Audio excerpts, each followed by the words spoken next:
भक्तमाल में हिकिड़े संतन जी घटना ईंदी आहे। संत विठल दास उहे भगवान जो उत्सव मनाईंदा हुया साल में 3 ॾींहं।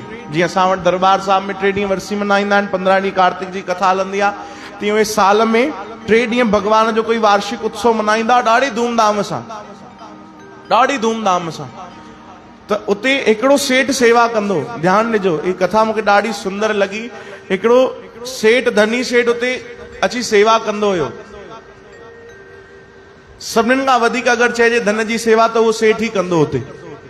हर साल हुनजो नियम हूंदो, भाई कुझु सोन जी मोहर बास कंदो, भाई 5 सोन जी मोहर या 10 सोन जी मोहर मां गुरु दर ते ॾींदुमि सेवा जे लाइ। सेठ हुयो, हिकु बार मन में अहंकार अची वियो, छो जो दान ॾाढो कंदो, सेवा ॾाढी कंदो, पर गुरु जी केॾी केॾी महिल हुनखे डांटींदा हुया, उनखे फटकार लॻाईंदा, उनखे रुख बि कॾहिं कॾहिं न ॾींदा।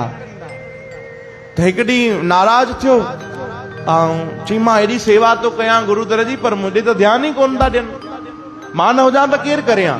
इहो अहंकार मन में अची वियो। हाणे साम्हूं आयो उहो मेलो जेको मनाईंदा 3 ॾींहं, हिन सेवा न ॾिनी। चओ हरे राम। ऐं संतनि खे चिंता बि न थी, उन्हनि खे बिल्कुलु चिंता न थी। छो जो प्रभुअ जो कार्य आहे, प्रभु पाण ई कंदा। असां छाजे लाइ चिंता कयूं? सो करता चिंता करे जिन उपाया जग, वो भगवान ही चिंता करे। हाणे उहो ॾींहं साम्हूं अची विया। चओ हरे राम। हे चवण लॻो ॾिसां मां बि केरु थो सेवा करे, भाई केरु थो सेवा करे। राम जी जो मंदिर हुयो, राम जी जो उत्सव मनाईंदा हुया। भगवान रघुनाथ हिकिड़े नौजवान जे रूप में आया। चओ जय श्री कृष्ण।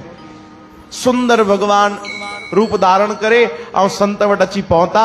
संतन दर्शन कयो त काथे न काथे मन में संतन खे बि लॻो अहिड़ो सुंदर त ॾिठो कोन्हे, पर अञा ॻाल्हि खुली न। उन भगवान अची संतन खे प्रणाम कयो, बाबा सुभाणे तव्हां वटि वार्षिक उत्सव आहे, मेलो आहे? हा हा प्यारा, तव्हां कंहिंखे ॿुधाइजो न, मां कुझु सेवा थो करणु चाहियां। हा प्यारा, हिते त सभु दर खुलियल अथई, जेकी सेवा करणी अथई तूं करे वञ भाई, असांखे बि ॿुधाइण जी ज़रूरत न आहे, भगवान जे साम्हूं वञ। चई न मां तव्हांखे ॾींदुमि। चयुमि ॾे भाई। हिकिड़ी पोटली भगवान बगल मां कढी, उन में 500 सोन जी मोहरियूं हुयूं। उहो घणी दान कंदो? 5, वधि में वधि 10।